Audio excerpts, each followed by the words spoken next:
What really attracted you to step foot in TNX? Honestly, I don't even remember what brought me to TNX for the first time. I'm going to guess it was Lonnie contacting me through Skype and telling me to go to one of the shows sometime. And I didn't have anything going on Tuesdays and Thursdays, which is probably a big reason why I started going in the first place, because those were free days for me and I needed something to do. What could you possibly name as perhaps the favorite moment of your TNX career? Definitely winning the TNX title for the first time. That was kind of like a shift from me being kind of on the lower card and jumping up to being more popular with everybody.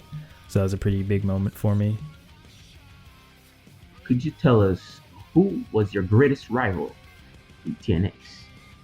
My greatest rival in TNX was definitely Lonnie, which is pretty ironic because he's the chairman of the Fed. But somehow I was always getting involved into something with him and his factions and stables and shit. Like, I swear every single show I'd get jumped by him and his squad for some reason.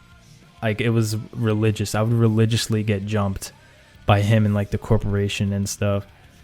This man was like a habitual ass kicker to me. I don't know what I did wrong. Like, every show would end with me getting jumped by like Ken and CJ and all them.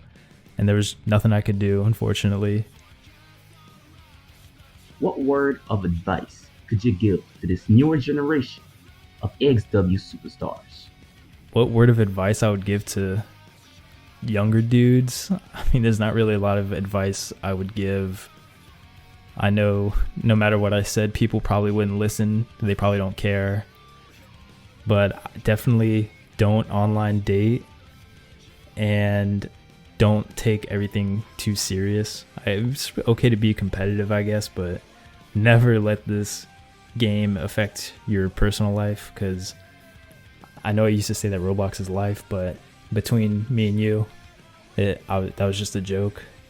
So don't be a meme. Don't post suicidal stuff on Twitter, because it's not a good look for you. What are your thoughts on the legacy of Starrcade? I mean, creative wise, it made TNX really unique. Not a lot of feds use that name, that WCW pay-per-view name. Most feds did some sort of weird WrestleMania or some flea market version of WrestleMania where they just changed the words around a little. But Starrcade was really unique. I'm sure some smaller feds did something like that, but for the most part, it was a lot of WrestleManias. But unfortunately for TNX, like, the legacy is probably going to be that it was really laggy. PK was a really good builder, but because of that, a lot of people really weren't ready for that stuff like they are now.